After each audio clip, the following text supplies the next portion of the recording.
Continue series का case, और इसमें हम लोग इकट्ठे देखेंगे क्वार्टाइल को, डिसाइल को और परसेंटाइल को। कंटिन्यू सीरीज का स्टेप नंबर 1 है construct class boundaries if required. अगर इंक्लूसिव क्लास बाउंड्रीज है तो आपने उसे एक्सक्लूसिव क्लास बाउंड्रीज में कन्वर्ट करना है। ये आपको तरीका आता है। सेकंड स्टेप है जी कैलकुलेट कम्युलेटिव फ्रीक्वेंसी। आपने फ्रीक्वेंसी को का अगला कॉलम बनाना है और उसमें कम्युलेटिव फ्रीक्वेंसी कैलकुलेट करनी है। स्टेप नंबर 3 में आपके पास फर्स्ट फार्मूला आ जाएगा। क्वार्टाइल का है जी फर्स्ट फार्मूला। यहाँ पे आपने देखा होगा कि जो इंडिविजुअल सीरीज और डिस्क्रीट सीरीज थी वहाँ पे n+1 था, लेकिन यहाँ पे आप देखें जस्ट n/4 है। यहाँ पे +1 नहीं है, क्योंकि मीडियन में भी आपने देखा था ऐसा ही था। कॉन्टिन्यूस सीरीज में +1 मीडियन में भी नहीं था। इस तरह डिसाइल का फार्मूला आ गया आपके पास, और परसेंटाइल का फार्मूला आ गया। ये तीनों फार्मूले हैं जी फर्स्ट फार्मूला कॉन्टिन्यू सीरीज का। इस फार्मूले की बेस पे आप लोग जो हैं स्टेप 4 पे जाएंगे, यानी कि हाईलाइट करेंगे सिलेक्टेड क्लास ग्रुप को। अच्छा जी, नेक्स्ट स्टेप में आपके पास सेकंड फार्मूला आ जाता है।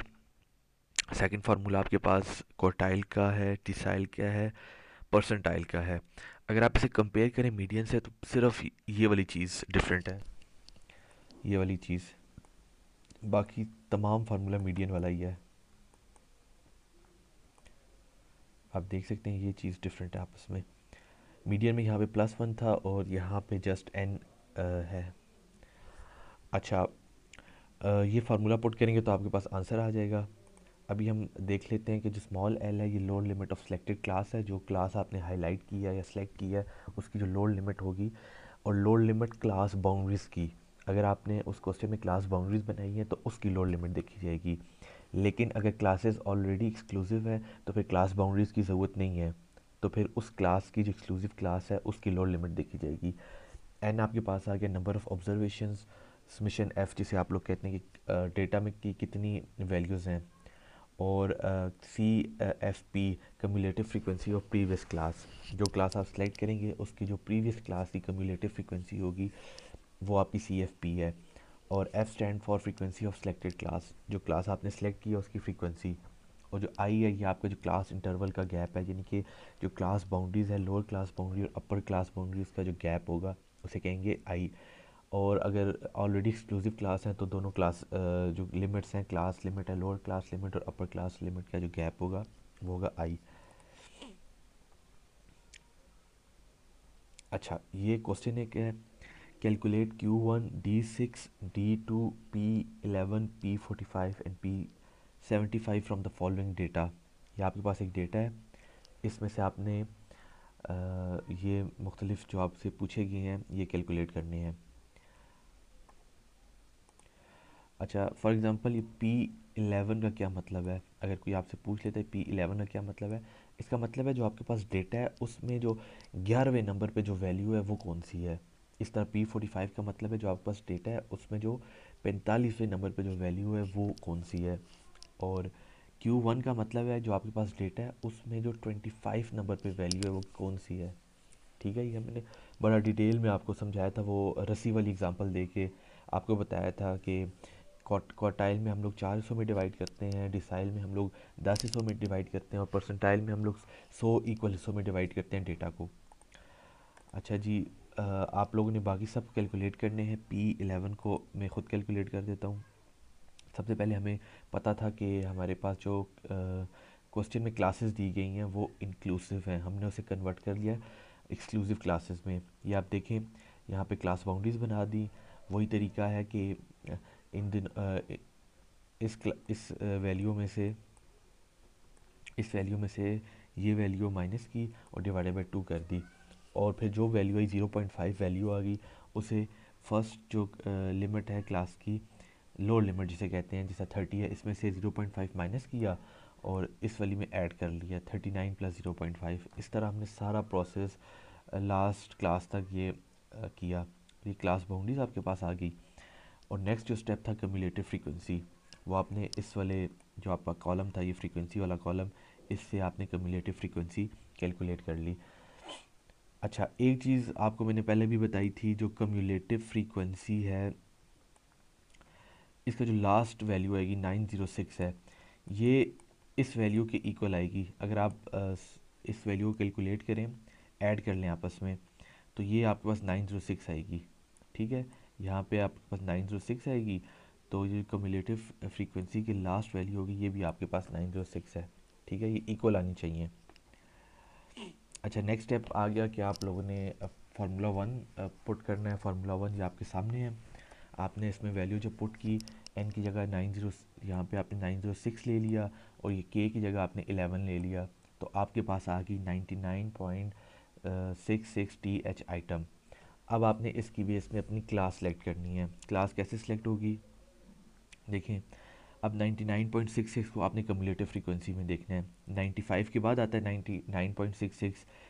ठीक है, अगर तो 95 होता तो हम ये वाली क्लास सेलेक्ट करते, लेकिन क्योंकि 95 के बाद वैल्यू है तो हमने नेक्स्ट क्लास सेलेक्ट की है, ये वाली।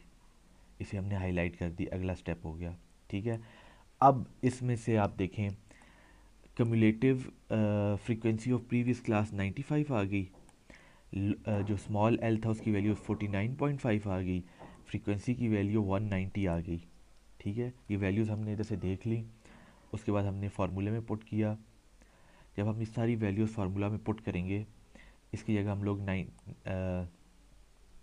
हाँ जी, इस वैल्यू की जगह हम लोग 99.66 लेंगे। फ्रीक्वेंसी की मैंने आपको बता दिया क्या वैल्यू लेंगे, स्मॉल एल की क्या वैल्यू लेंगे, सी एफ पी की क्या लेंगे, और आई जो है ये आपका इधर से देखेंगे कि इन दोनों के दरमियान कितना गैप है। 59.5 माइनस 49.5, ये आपके पास 10 आता है, तो ये आप 10 यहाँ पे ले लेंगे।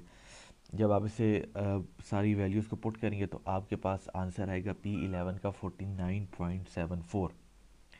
अब इस 49.74 का मतलब है कि आपका जो डेटा है उसमें जो 11वें नंबर पे वैल्यू है वो है जी 49.74।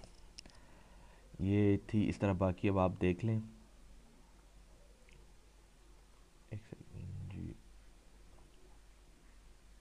हाँ जी, अब आपने Q1 भी कैलकुलेट करना है खुद, D6 भी कैलकुलेट करना है, D2 भी कैलकुलेट करना है, P45 भी और P75 भी। सेम प्रोसीजर ये है। अगर कन्फ्यूजन होती है तो आप लोग अपने स्टेप्स को देख लें, आपकी जितनी कन्फ्यूजन दूर हो जाएगी। अच्छा जी, मोड को डिस्कस कर लेते हैं। मोड कहते हैं कि जब एक डेटा में एक वैल्यू काफ़ी बार हो।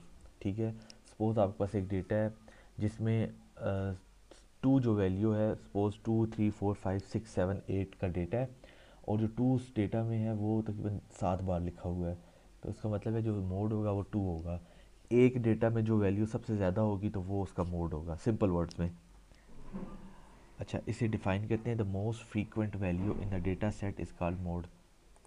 डेटा सेट में जो सबसे ज़्यादा फ्रीक्वेंट टाइम वैल्यू होगी वो आपका मोड होगा। एक और डेफिनेशन है, a number with highest frequency. जो आप लोग फ्रीक्वेंसी टेबल बनाते हो, वैल्यूज़ के आगे उसकी फ्रीक्वेंसी लिखते हो, उस फ्रीक्वेंसी टेबल में देखो जिस वैल्यू की सबसे ज़्यादा फ्रीक्वेंसी होगी तो वो वैल्यू आपके पास मोड होगी। ठीक है, उस फ्रीक्वेंसी का मतलब यही होता है ना कि ये वैल्यू इतने दफ़ा पूरे डेटा में पाई जाती है। सपोज़ आपके पास डेटा है, 2 के आगे लिखा हुआ है 9, तो इसका मतलब इस डेटा में जो 2 है वो 9 दफ़ा है। अच्छा, इंडिविजुअल सीरीज़ का केस देख लेते हैं। Find the mode of the following series. इस सीरीज़ में से आपने मोड को कैलकुलेट करना है। अब आप देखो कौन सी वैल्यू जो सबसे ज़्यादा है इस सीरीज़ में। 4 को आप देख लो, 1 2 3 4 5, 4 ऐसी वैल्यू है जो इस डेटा में सबसे ज़्यादा है, तो सिंपल आपका मोड है 4। अच्छा जी, find the mode of the following series. इस डेटा में देखो कौन सी आपके पास वैल्यू है जो सबसे ज़्यादा पाई जाती है। अब यहाँ पे तो 5 भी 3 बार है और 7 भी 3 बार है, तो मोड कौन सा होगा। तो इस केस में मोड आपके पास दो होंगे, 5 और 7। ठीक है, तो इसे हम कहते हैं बाई मॉडल केस, और जो पहला था जिसमें एक मोड होता है उन्हें हम कहते हैं यूनी मॉडल केस। ठीक हो गया, ये आपके पास इंडिविजुअल सीरीज़ आ गई। अब आपके पास आ गई डिस्क्रीट सीरीज़। बल्कि आज का लेक्चर यहाँ तक ही करते हैं, इंडिविजुअल सीरीज़ तक ही करते हैं। आप लोगों ने आज के लेक्चर में देखा कि जो कॉन्टीन्यूस सीरीज़ है उससे आपने क्वार्टाइल, डिसाइल और परसेंटाइल को कैसे कैलकुलेट करना है, तो वो आपको मैंने स्टेप्स बता दिए। अगर आपको कोई इशू है तो आप उन स्टेप्स को फॉलो करें। ठीक है। इसके अलावा फिर हमने मोड को देखा कि मोड क्या होता है, उसकी डेफिनेशन देखी कि most frequent value in the data set is called mode. एक डेटा में जो वैल्यू सबसे ज़्यादा होगी वो आपकी डेटा का मोड होगा। तो उसमें हमने इंडिविजुअल सीरीज़ की एग्जांपल देख ली कि यूनी मॉडल का केस देख लिया और बाई मॉडल का केस देख लिया कि अगर डेटा में सिर्फ ए की वैल्यू सबसे ज़्यादा होगी तो फिर यूनी मॉडल का केस है। लेकिन अगर डेटा ऐसा आ जाता है जिसमें दो वैल्यूज़ हैं जो ज़्यादा पाई जाती हैं तो वो फिर हो जाएगा बाई मॉडल का केस। अगर सपोज़ यहाँ पे एक और 5 पाया जाता, इस डेटा में एक और 5 अगर हम यहाँ पे लिख लेते तो फिर ये डेटा का मोड 5 हो जाता, क्योंकि सबसे ज़्यादा इस डेटा में 5 है जो 4 दफ़ा पाया जाता है। ठीक हो गया। तो आज का लेक्चर को यहाँ पे वाइंड अप करते हैं। थैंक यू सो मच, और इंशाल्लाह नेक्स्ट लेक्चर में देखते हैं कि हमने क्या डिस्कस करना है। ओके जी, अल्लाह।